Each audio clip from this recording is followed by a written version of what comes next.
Queridos irmãos da Igreja Presbiteriana Peregrinos, quero convidá-los a abrirem suas Bíblias no Salmo de número 86, para juntos meditarmos neste Salmo de Davi, que é uma oração, como está escrito aqui, vem logo antes do início do Salmo, uma oração que ele faz ao Senhor. Uma oração que nos ensina muito sobre a confiança em Deus em meio às aflições. Se você ainda não leu o Salmo, quero convidá-lo a dar um pause no seu vídeo, leia sozinho, junto com a sua família, depois volte o vídeo para juntos meditarmos esse texto da Palavra de Deus. Como disse, irmãos, esta é uma oração de Davi. Não sei se nas suas orações acontece algo que acontece muitas vezes nas minhas orações. Acho que provavelmente acontece com você também. De estar orando por algum motivo, mas sem ter muita confiança que Deus está ouvindo e que Ele tem poder para realizar, atender esse motivo que você tem colocado diante dele. Você ora meramente por um costume. E estamos vivendo em dias maus, dias difíceis, e devemos orar. Orar não apenas por costume, orar porque todos estão orando, mas orar confiantes que Deus pode mudar a situação. E a situação é muito grave. Não apenas por causa do vírus, por causa da pandemia, do alastramento desse vírus por tantas pessoas, por tantos lugares, pelo perigo que isso significa para a saúde, até a morte de milhares, e alguns chegam a dizer milhões de pessoas. Pela gravidade também no sistema econômico, quantas pessoas podem perder os seus empregos, irmãos nossos, ter que fechar as suas empresas. Não sabemos o que vai acontecer. Mas não menos importante, ou não menos grave do que essas consequências, o fato de não podermos juntos estar na igreja do Senhor, cultuando a Deus com nossos queridos irmãos. Como é ruim não podermos estar juntos. Eu não sei o que vai acontecer daqui para frente. Os especialistas são especialistas muitas vezes em dizerem coisas muito diferentes uns dos outros. Alguns projetam aí que nos próximos meses a situação vai se regularizar, infelizmente algumas pessoas vão morrer, talvez milhares de pessoas no Brasil. Alguns chegam a dizer que milhões de pessoas vão dizer.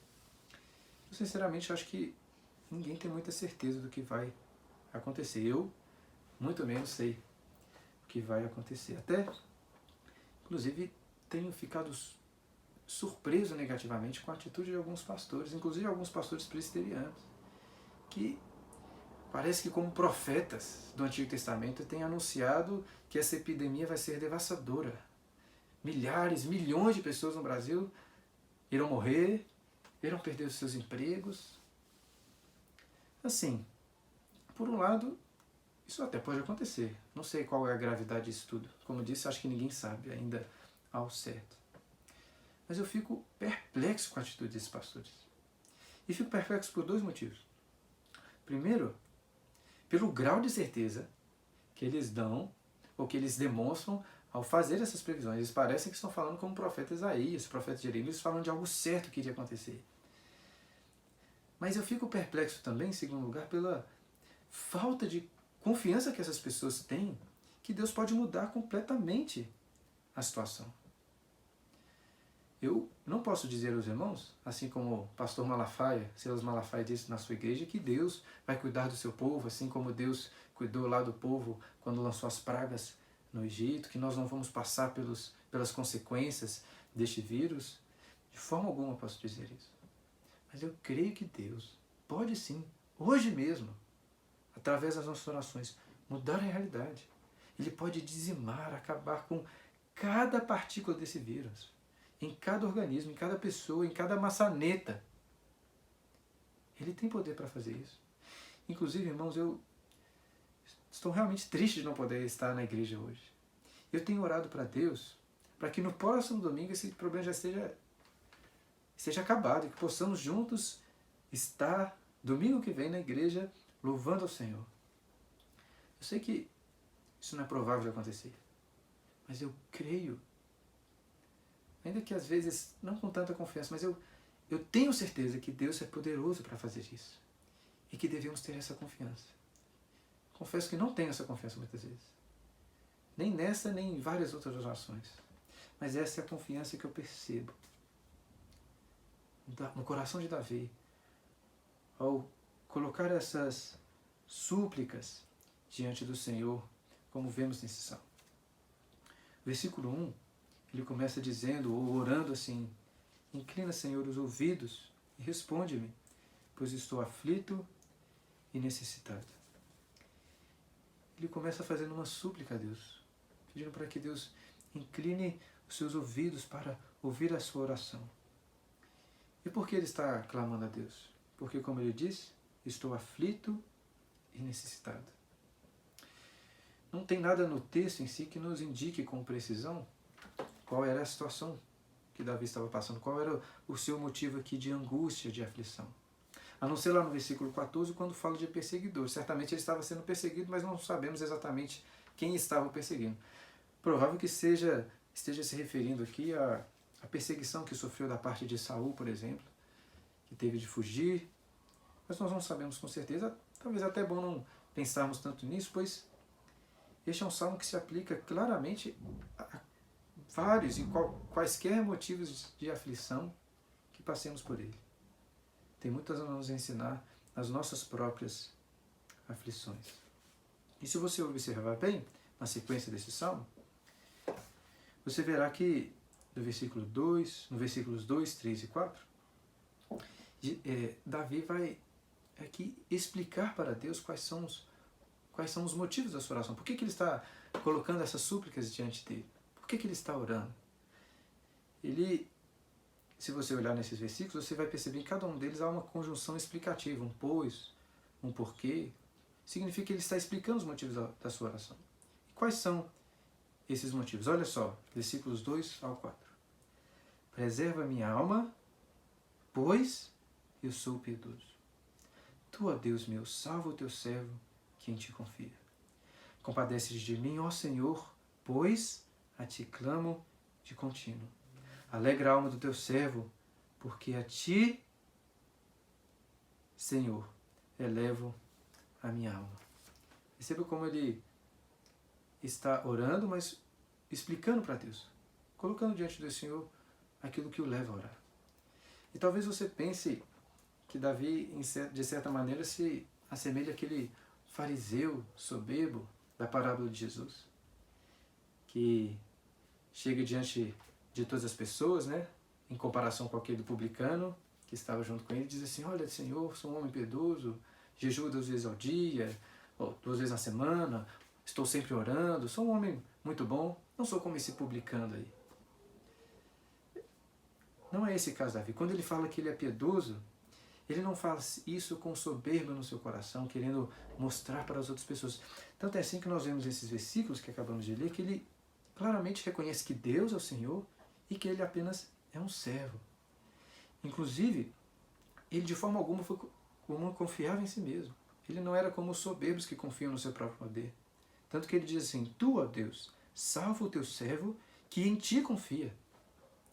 Os fariseus soberbos oravam para serem vistos pelas pessoas. Davi, pelo que tudo indica, estava aqui sozinho, sendo perseguido, orando, porque confiava que somente Deus podia ouvir a sua oração e atender o seu clamor.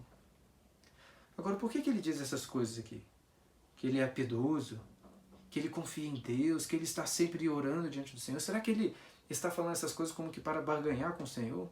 Como se ele estivesse dizendo assim: ó Deus, veja como sou piedoso, veja como sou uma pessoa boa, veja como estou sempre orando.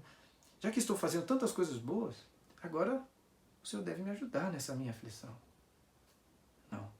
Davi não está barganhando com Deus.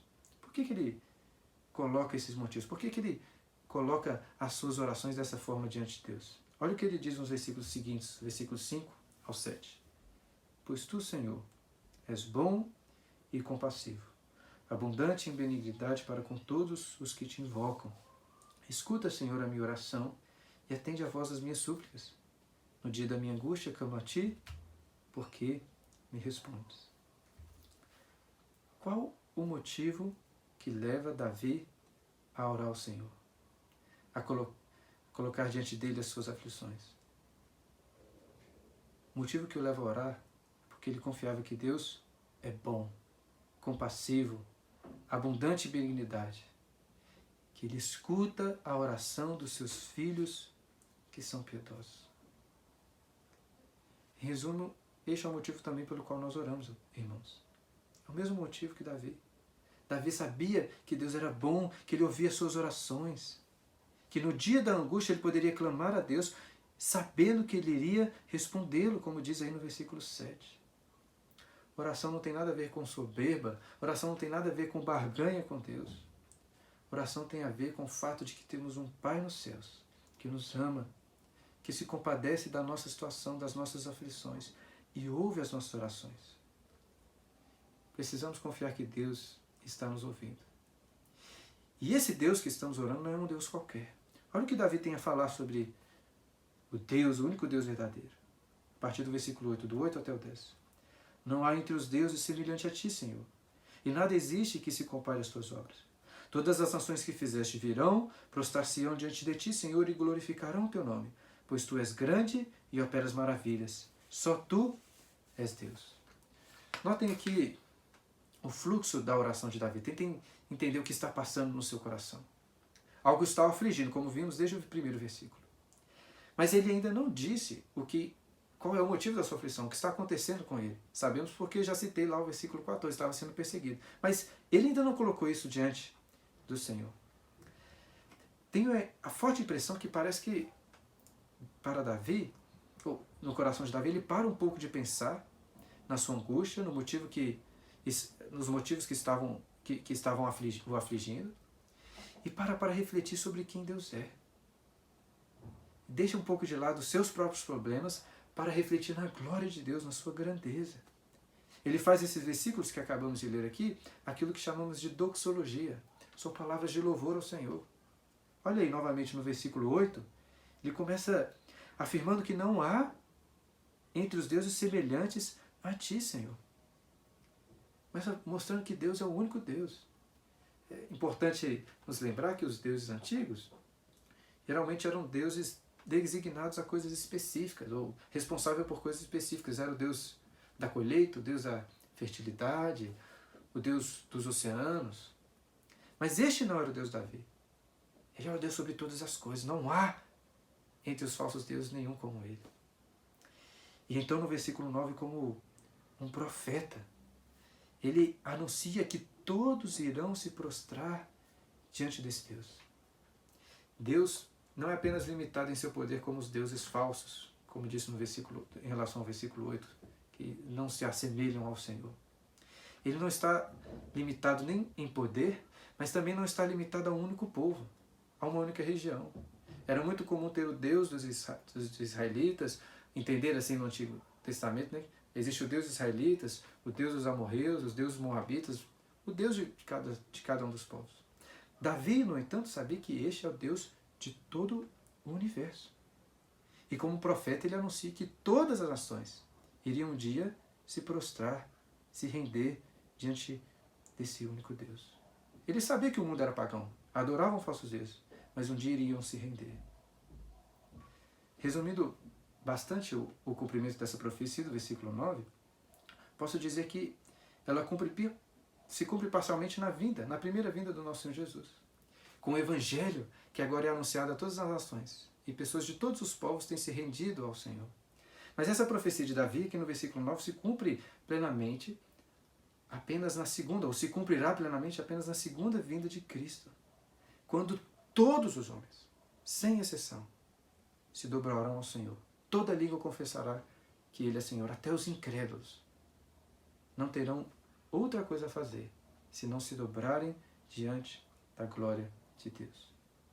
E então no versículo 10, Davi encerra essa doxologia, essa meditação na grandeza de Deus, dizendo: pois tu és grande e operas maravilhas, Só tu és Deus. Ele não está orando a um Deus qualquer.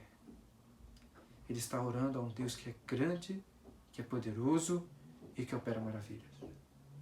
Como ele disse no versículo 8, não há entre os deuses semelhante a ti, alguém que se compare às tuas obras.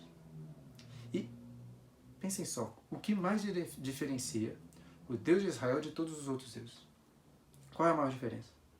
Só tu és Deus. O fato de que só Ele verdadeiramente é Deus. Só existe um único Deus. Todos os deuses são falsos. O único e vivo e verdadeiro Deus é o Deus de Davi, o Deus de Israel, o Deus que nós também adoramos hoje. Só Ele é Deus. Vimos anteriormente, lá no versículo 6, que Davi ora confiando que Deus ouve as suas orações. Mas agora, percebemos que, além de saber que Deus ouve as suas orações, ele confia que este Deus é um Deus grande, poderoso, que tem poder para abençoá-lo, para cuidar dele e para atender o seu clamor. Tenta pensar um pouco no relacionamento entre filhos e pais.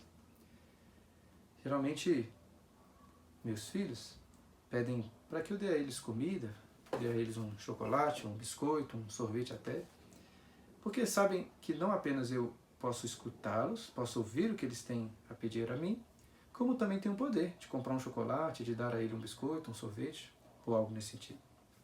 Agora, outro dia o Jonatas, meu filho mais velho, veio me pediu que eu disse assim para mim: papai, por que você não compra uma BMW como essa?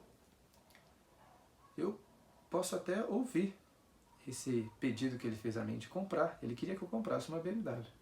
Mas certamente não tenho como, não tenho condições, não tenho poder para comprar uma BMW. Mas isso não acontece com Deus. Deus, ele é todo poderoso. É um Pai que tem poder para atender todas as nossas petições. Por isso Davi orava. E por isso nós devemos orar também, confiando que não existe nada impossível a Deus. Pelo contrário, como Paulo ora lá em Efésios, no capítulo 3, versículo 20, ele é poderoso para fazer infinitamente mais, tudo quanto aquilo que pedimos ou pensamos. E o texto continua, queridos, notem aí no versículo 11, tenta entender o fluxo da oração, do pensamento de Davi enquanto ele estava meditando na grandeza de Deus e orando diante do Senhor. Essa doxologia, esses louvores que ele rende ao Senhor em sua oração, o levam a duas respostas. A primeira dessas respostas está no versículo 11, quando ele diz assim: olha aí, ensina-me, Senhor, o teu caminho e andarei na tua verdade. Dispõe-me o coração para só temer o teu nome. A primeira resposta, então, que Davi dá, depois de meditar na grandeza e no poder de Deus, é a necessidade que ele tem de temer ao Senhor, de andar segundo a sua vontade. Davi está refletindo assim: Deus é grande. Senhor, tu és muito grande, poderoso, maravilhoso. Eu quero fazer a tua vontade, quero andar nos teus caminhos, quero temer somente ao Senhor. Isso é muito importante. Davi reconhece que não há nada a temer, a não ser o próprio Deus. Quando reconhece o poder, a grandeza do Senhor, ele reconhece que não precisava temer nem os seus perseguidores. Nós também, meus irmãos, não precisamos temer o coronavírus, a morte, o desemprego. Devemos temer somente ao Senhor e buscar viver de acordo com a sua vontade. Portanto, a primeira resposta de Davi, diante da doxologia, do louvor que ele faz, meditando na grandeza de Deus, é a necessidade que ele vê de temer a Deus, de viver segundo com a sua vontade. E a segunda resposta, diante dessa doxologia, é a que encontramos nos versículos 12 e 13. Olha o que o texto diz: Dar-te-ei graças, Senhor, Deus meu, de todo o coração, e glorificarei para sempre o teu nome. Pois grande é a tua misericórdia para comigo, e me livraste a alma do mais profundo poder da morte. A segunda resposta de Davi, ao ter meditado sobre a grandeza e a glória de Deus, é a gratidão. Há no seu coração aqui um profundo sentimento de gratidão. Não só porque Deus é poderoso de uma forma geral, não apenas porque Ele opera maravilhas em todo o mundo, mas porque Ele é um Deus grande que opera maravilhas na sua própria vida. Porque Ele é o Deus de Davi, Por isso que ele o chama de meu Deus, esse Deus grande e poderoso, o Deus do universo. É o meu Deus. Opera maravilhas em todo o mundo, mas também em minha própria vida Davi está reconsiderando. Inclusive o livrando do mais profundo poder da morte. Portanto, queridos, essas são as respostas de Davi diante da grandeza, da glória de Deus. Temor e gratidão. Eu quero que vocês percebam que só a partir do versículo 14, somente no versículo 14, já no final do Salmo, Davi coloca diante de Deus qual é o real motivo da sua aflição. Como eu disse, parece que Davi, em certo momento, deixou de lado a sua angústia, os seus próprios problemas, para refletir sobre a grandeza de Deus e a necessidade que ele tinha de temer ao Senhor, de ser grato a Deus por tantas maravilhas. E isso, queridos, nos ensina algo muito relevante. Porque mais importante do que o seu sofrimento, muito mais importante, é a grandeza de Deus. É a glória do Senhor e a necessidade que temos de temê-lo, servi-lo e sermos gratos a Ele. Não que a angústia de Davi não fosse importante, mas é como que os seus problemas perdessem a importância diante da grandeza de Deus, diante da necessidade de viver uma vida piedosa, de temor ao Senhor. Queridos, entendam isso. O coronavírus, os problemas que isso pode trazer para as nossas vidas, o desemprego, os problemas financeiros, econômicos, as mortes. O mais grave que seja toda essa situação, não se compara com a importância da glória de Deus, da sua grandeza, de meditarmos sobre essas coisas e de vivermos uma vida de piedade, de temor ao Senhor e de gratidão. Você deve sim se preocupar, obviamente, com a morte das pessoas, com o sistema de saúde com problemas, com o desemprego de irmãos queridos. Não estou dizendo que essas coisas não importam. Mas quando comparamos elas com o serviço a Deus, com a gratidão, com a glória do Senhor, é como se elas perdessem a sua importância. Portanto, entendam isso. Muito mais preocupado do que preocupados com as circunstâncias dessa vida, com os problemas que estamos passando, você deve estar preocupado em temer a Deus. Muito mais importante do que o problema do coronavírus é o problema do pecado na sua vida. Que você deve pedir a Deus para tirá-lo do seu coração e viver uma vida de piedade, de gratidão ao Senhor. No entanto, a angústia de Davi, assim como as nossas angústias, também são importantes.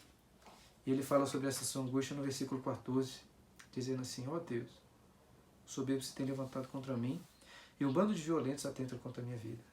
Eles não te consideram. Nesse versículo fica bem claro qual é o motivo da angústia de Davi. Homens soberbos e violentos queriam matá-lo. E diz assim: eles não te consideram, Senhor. Se considerassem a grandeza do Deus de Davi, certamente não iriam intentar contra a sua própria vida. E então, ao expor qual é a sua angústia no versículo 14, ele continua orando assim, a partir do versículo 15. Mas tu, Senhor, és Deus compassivo e cheio de graça, paciente, em grande misericórdia e verdade. Volta-te para mim, compadece-te de mim, concede a tua força ao teu servo e salva o filho da tua serva. Mostra-me um sinal do teu favor, para que o vejam e se envergonhem os que me aborrecem. Irmãos, como temos visto, Davi orava, confiando que Deus, em primeiro lugar, o ouvia. Era um pai que estava atento às suas orações.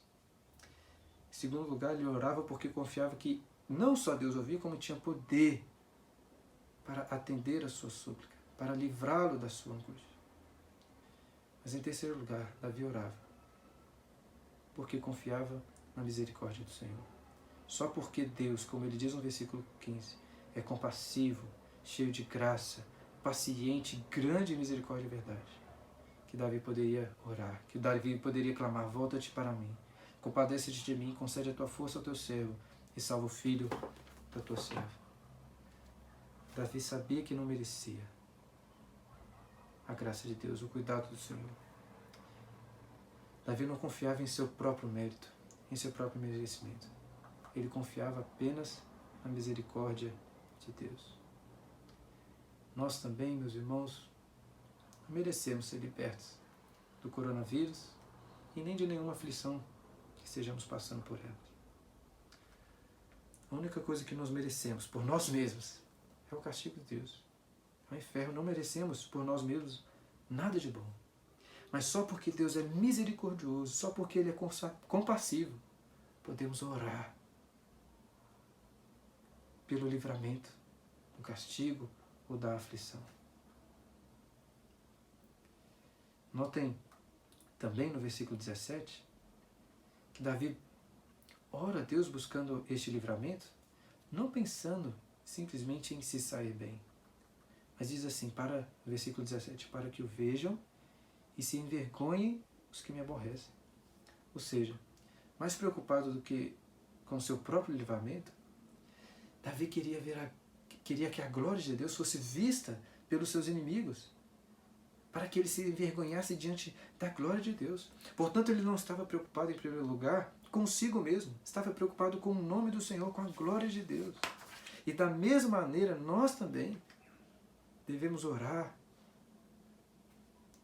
Tudo que nós oramos, pelo coronavírus e por qualquer aflição, por qualquer motivo que colocamos diante de Deus, pensando não em primeiro lugar no nosso próprio bem, na nossa própria saúde ou na saúde de pessoas queridas, pensando nos nossos empregos, pensando no dinheiro, pensando em nossos familiares. Não devemos orar para que médicos, para que políticos, ou para que qualquer pessoa seja exaltada diante de toda essa causa. Devemos orar para que a glória do nome de Deus seja revelada e que as pessoas possam ver o poder de Deus agindo e se vergonharem diante dele, aqueles que ainda não o conhecem.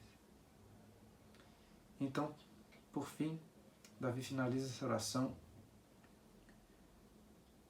mostrando aquilo que temos visto desde o início, que ele estava orando porque confiava em Deus. Tanto confiava em Deus que, notem como ele termina essa oração. Ele termina falando já no tempo presente, como se o cuidado de Deus já fosse uma realidade, porque de fato já era. Ele diz assim, pois tu, Senhor, me ajudas e me consolas. O cuidado, o consolo do Senhor já era uma realidade, presente na vida de Davi naquele momento em que ele estava orando. E se você conhece a história de Davi, sabe que não faltavam motivos para que ele reconhecesse o cuidado do Senhor em impressionantes livramentos de Deus para com sua vida. Por exemplo, lá no primeiro livro de Samuel, no capítulo 23, é narrada uma história de quando Davi fugindo de Saul, ele se escondeu em um lugar onde moravam os zifeus. E esses zifeus não eram lá muita boa gente, e foram logo contar para Saul que Davi estava escondido no meio deles. O que Saul faz então, quando sabe que Davi estava escondido lá? Pega o seu exército, pega os seus homens, vai atrás de Davi. Davi até tenta esconder, na verdade Davi até tenta fugir daquela situação, mas ele não consegue. Saul consegue rodear Davi, cercá-lo de todos os lados, de maneira que não tinha para onde fugir. E exatamente neste momento, que Davi não tinha mais o que fazer, que não tinha mais para onde fugir, que Saul já tinha o cercado de todos os lados, que Saul certamente iria capturá-lo, que Saul certamente iria matá-lo. Exatamente neste momento que Davi estava cercado, o que acontece? Um mensageiro chega a Saul, dizendo assim, Saul, os filisteus estão invadindo Israel. Então, Saul tem que voltar com seu exército, voltar com seus homens para defender Israel, e Davi consegue escapar. Imagine, meus irmãos, se os filisteus tivessem decidido atacar Israel um dia depois. Ou se esse mensageiro que estava indo ao encontro de Saul errasse o caminho, seu cavalo machucasse, ele não chegasse a tempo. O que teria acontecido com Davi? Mas por que nenhuma dessas coisas aconteceu? Pelo contrário, mesmo quando não parecia haver para Davi nenhuma saída. Por que aquele mensageiro chegou e Saul teve que ir embora? pelo que Davi diz no final desse salmo. Pois tu, Senhor, me ajudas e me consolas. Davi era cuidado por Deus. Não é possível saber se esse evento foi antes ou se ele foi depois de Davi ter escrito esse salmo. O fato é que Davi tinha inúmeros motivos para confiar no cuidado de Deus. Um outro exemplo, um bom exemplo também, você deve se lembrar quando Saul, por 3 vezes, tenta arremessar uma lança contra Davi para matá-lo. Talvez você não veja nada de muito extraordinário nisso. Se fosse eu, por exemplo, arremessando uma lança, muito provavelmente iria errar mesmo. Mas Saul era um homem de guerra, um excelente guerreiro. Errar uma vez já era muito improvável, errar 3 vezes, quase impossível. E não era que Davi estava atento, Davi estava apenas tocando a sua harpa. Não sabia o que estava acontecendo. Davi e Saul arremessa a lança contra ele, mas por 3 vezes ele erra. Isso, meus irmãos, eu chamo de livramento de Deus. Davi tinha diversos motivos para confiar no Senhor, que ele o ajudava e ele o consolava. Eu queria concluir considerando 2 coisas com os irmãos. Primeira, baseado nisso que eu acabei de dizer. Davi tinha diversos motivos para confiar em Deus. E eu lhe pergunto, você também não tem? Não temos motivos de sobra para confiar no cuidado do Senhor? Tenta lembrar de quantas vezes você já provou do cuidado de Deus, da graça e da misericórdia do nosso Senhor. Pense sobre isso e agora tente responder essa próxima pergunta. Será que você ora como Davi, confiando verdadeiramente no cuidado do Senhor? Pense sobre essa situação que estamos vivendo. Você realmente confia que Deus tem poder para dizimar esse vírus, acabar com cada partícula, em cada organismo, em cada maçaneta, como eu disse, em cada pedacinho deste mundo? Você, meu irmão, confia que Deus pode verdadeiramente livrá-lo de qualquer aflição, de qualquer perseguição como a de Davi? Precisamos confiar nisso. Quantas vezes passamos por dificuldades, passamos por angústias e usamos das armas, das estratégias erradas. Precisamos confiar em Deus. As pessoas estão toda hora questionando o que as autoridades vão fazer. O que elas vão decidir, quais serão as medidas para conter, para solucionar este problema, ou para amenizá-lo pelo menos. É claro, irmãos, que temos a nossa responsabilidade. As autoridades, e nós também temos a nossa responsabilidade de lavar as mãos, né, de passar álcool em gel, de não ficar cumprimentando as pessoas, de ficar dentro de nossas casas. Temos essa responsabilidade. Mas precisamos entender que só Deus pode nos livrar desse vírus. Precisamos não apenas compreender isso em nossas mentes. Precisamos não apenas professar isso em nossas bocas, mas precisamos confiar que Deus pode acabar com este vírus. E domingo que vem, podemos estar na igreja novamente. Devemos orar com essa confiança. Contudo, por mais que tentador possa ser terminar essa mensagem com um pensamento positivo sobre o cuidado de Deus, não quero encerrar assim. Isso, meus irmãos, que, por um lado, sim, Davi, por diversas vezes, foi amparado por Deus, foi acudido em meio às suas aflições. Mas muitas vezes também, ele sofreu castigos do Senhor por causa dos seus pecados. Nós vivemos em um mundo caído, em um mundo mau. E nós, merecidamente, estamos sofrendo as consequências disto no mundo. A humanidade não merece apenas o coronavírus. A humanidade merece muito pior. Pode ser que sim, Deus continue pesando a mão sobre todo mundo, sobre o Brasil, sobre as nossas vidas. Pode ser que Deus pese a sua mão, trazendo aflições até para membros da nossa própria igreja. Pode ser que irmãos queridos fiquem desempregados, tenham de fechar suas empresas. Pode ser que alguém da nossa igreja morra. Pode ser que isso aconteça com alguém, né, e morra por causa desse vírus e tenhamos que fazer um velório sem quase ninguém ali presente por causa do perigo da contaminação. Essas coisas podem acontecer. Certamente será muito triste. Mas não estou aqui para prometer que Deus vai nos livrar desse vírus. Estou aqui para dizer que devemos confiar que Ele pode fazer isso. Mas que ainda que Ele não faça, que é algo muito mais importante.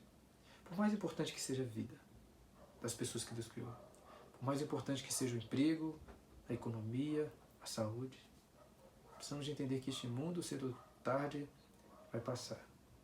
O que realmente importa é se você verdadeiramente confia no Senhor Jesus como seu Salvador, se você o teme, se você é grato, se você busca viver uma vida de piedade de acordo com a sua vontade. Quero convidá-lo a orar, confiando que Deus pode nos dar a graça de estarmos juntos no domingo que vem, acabando com esse vírus. Mas quero que você ore também sabendo que isto não é o mais importante. Vamos orar. Pai Santo, como é triste ter de agora estar aqui orando no meu escritório, sozinho, sem a presença dos meus irmãos, diante apenas de uma câmera. Ó Deus, livra-nos deste vírus. Não quero ter que gravar mais nenhum vídeo aqui aos domingos.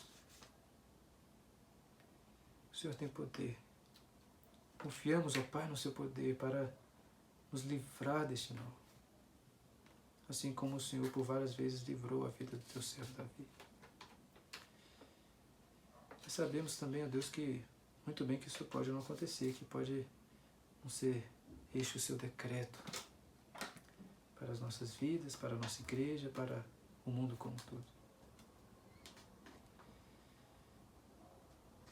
Ó Deus, existem coisas muito mais importantes do que a vida, do que a saúde, do que os nossos empregos.